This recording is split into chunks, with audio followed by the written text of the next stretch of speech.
जी, नमस्ते, नमस्कार, स्वागत आप सभी का अध्ययन मंत्रा के यूट्यूब चैनल पर। मेरा नाम रोहित वैद्वान है, आप हैशटैग बच्चा पार्टी कुल मिलाकर अध्ययन मंत्रा। ये है भाई आपके सामने 17 का खतरा, 3-3 एग्ज़ाम सेम डे। अब 3-3 एग्ज़ाम सेम डे हैं, किस तरीके से हैं?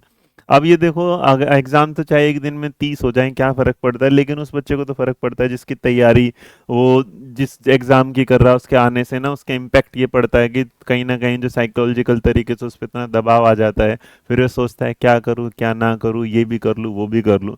अब अगर आप देखेंगे तो जनवरी का महीना जो है जानलेवा महीना बन गया एग्ज़ाम वालों के लिए। और जानलेवा इसलिए बन गया क्योंकि जनवरी में आप देखेंगे तो पहले अभी तक जैसे जनवरी 2026 है, वो तो शुक्र है इन्होंने इसमें से यूपी टेट वालों ने, उत्तर प्रदेश वालों ने यूपी टेट नहीं निकाला, वरना वो भी जनवरी के 28 और 30 तारीख को तो निश्चित हो ही चुका था।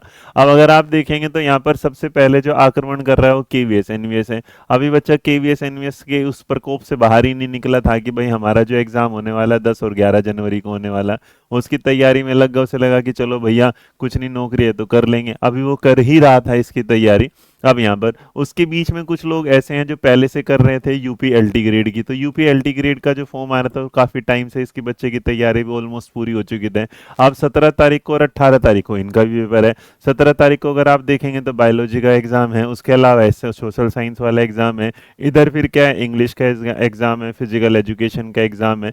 चलो जी, इस बात से निकल के चलते हैं आगे। तो रीट का जो एग्जाम है, जो रीट का मेंस एग्जाम है, वो भी यहाँ चल रहा है। तो रीट के एग्जाम की जो डेट है वो भी क्या 17 से 21 तारीख के बीच में है। ये लो जी। अच्छा, रीट से बचेंगे तो एस्टेट वालों को पता नहीं क्या रात रात में ऐसा लगा कि लो भैया इतनी जल्दी क्या इनकी बहू भाग जाएगी मेरे, यार मेरे को समझ में नहीं है ये वाली बात। ठीक है, तो इन्होंने क्या करा है भाई, इन्होंने भी अपना एग्जाम क्या दे दिया, 17 और 18 जनवरी को दे दिया। अब 17 तारीख को आप देखें तो एक साथ क्या है, 3-3 एग्जाम है। अब सवाल ये आता है कि भाई आप कौन से एग्जाम को देने जाएंगे, क्या करेंगे ना। पहले तो मुझे समझ नहीं आ रहा है कि इतनी जल्दी, पहले तो वैकेंसी आप निकालते हैं 4-4 सालों में, नोटिफिकेशन आप टेट एग्जाम करें कई कई सालों में। सी टेट का नोटिफिकेशन देखो, इसके तुरंत बाद सी टेट का एग्जाम, मतलब 1 साल तक आप नहीं निकालते नोटिफिकेशन। जब निकाल देते हैं तो बच्चे को टाइम नहीं देते कि वो एग्जाम एटलीस्ट 40-45 दिन का समय दिया जाए। अच्छा, छोड़ लेते हैं। अब आप समझो ना, जैसे केवीएस में अब कोई, बहुत सारे लोग ये बोलेंगे कि नोटिफिकेशन आता है 1 महीने में तैयारी तो हो जाएगी, 20 दिन में। देखो 20 दिन में ना, अगर कोई ये कहता है ना तैयारी हो जाए, भगवान कसम वो कोई मास्टर भी है ना, प्लीज मेरे सामने ले आना।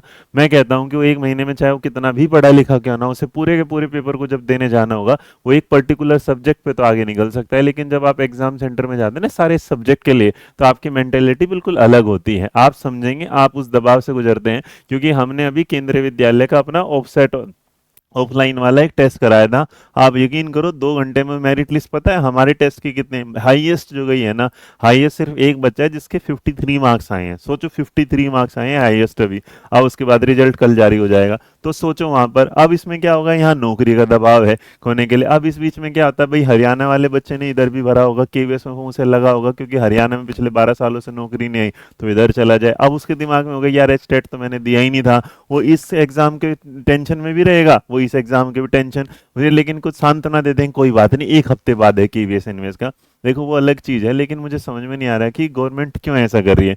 केंद्रीय विद्यालय वालों ने 4 साल बाद वैकेंसी निकाली, उन्होंने फटाफट सिलेबस बदल के बच्चे को दे दिया इतने कम टाइम में। अरे माना कि चलो तुमने एग्जाम टाइम की जल्दी करा दिया पर सिलेबस बदल दिया, तब भी तो बच्चे को दिक्कत हुई। अब उसके बाद देखो यूपीएलटी वाले बच्चे हैं, तो यूपीएलटी वाले अभी तक तैयारी कर रहे थे, अब उन्हें दिक्कत आ गई। रीट वाला बच्चा, क्योंकि अब नॉर्मली जो भी एग्जाम है ऑल ओवर इंडिया का बच्चा, उसे कहीं ना कहीं नौकरी चाहिए, तो सारे ही फॉर्म भर देता है।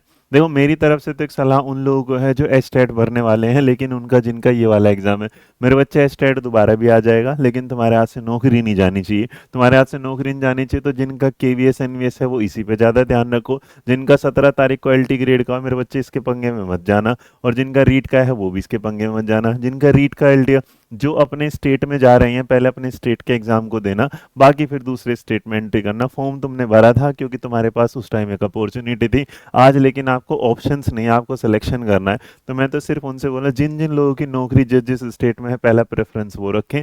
दूसरे प्रेफरेंस पे आपको पता है कि आप सेम डे 2 काम नहीं कर सकते, तो फालतू में 1000-1200 रुपये भी खर्च मत करना, ये दिमाग में रख के चलना। रीट वाले मेरे बच्चे अपना रीट का एग्जाम दे, यूपीएलटी वाला एप्ले, लेकिन ये किसी भी तरीके से बिल्कुल सही नहीं है कि इतनी जल्दी 20 दिनों में स्टेट ने अपना जो पेपर दिखाया है, मुझे लगता है उसका रीजन ना कहीं नहीं केवीएस ने उसे दे दिया है कि केवीएस ने कहा देखो हम नोटिफिकेशन निकाले फटाफट 1200 1500 2000 रुपए लेंगे बच्चे से, कई सौ करोड़ रुपए का बिजनेस करेंगे, एक सवा महीने बच्चों से पेपर ले लेंगे, इस दौरान बच्चे पास होंगे नहीं क्योंकि मिनिमम मार्क्स आएगा नहीं, फिर हम बोल देंगे कि एलिजिबल इसके लिए मिले नहीं, जैसा आपने रीट में देखा और राजस्थान में कि बच्चों का एग्जाम देने गए और बच्चे क्वालिफाई ही नहीं कर पाए, फॉर्म के पैसे तो जाएंगे लेकिन साथ साथ में गया चलो भाई अगली वैकेंसी, तो ये वैकेंसी यही घुमा फिरा के आते रहेंगे लाइक सीटीईटी। जैसे सी टेट में हर बार बच्चा फेल होता है, अगली बार भरता है, उसे लगता है क्या उसका कुंभ का मेला है जो 12 साल में आएगा।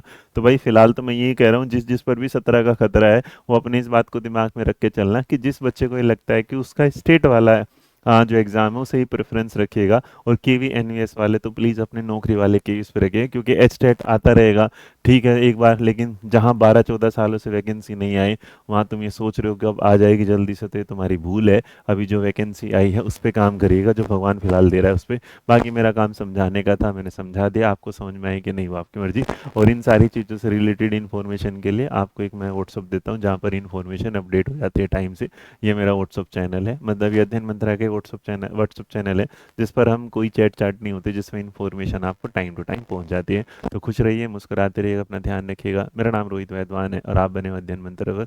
वीडियो पसंद आए तो लाइक शेयर सब्सक्राइब करना ना भूलो, और इतना शेयर कर दीजिएगा एटलीस्ट उन लोगों तक तो पहुंच जाए जिन्हें पता होना चाहिए कि वो एक बच्चा है, मशीन नहीं है। आप बच्चे को एआई मत समझिएगा कि आप फटाफट 10-15 दिन में पेपर देते हैं और बच्चा उसका जवाब दे देगा। एआई में डालो hey I please tell me how to crack CTET, और लो जी 10 दिन का आपके सामने पैटर्न आ जाए, ऐसा नहीं पॉसिबल होता। थैंक यू, जय हिंद।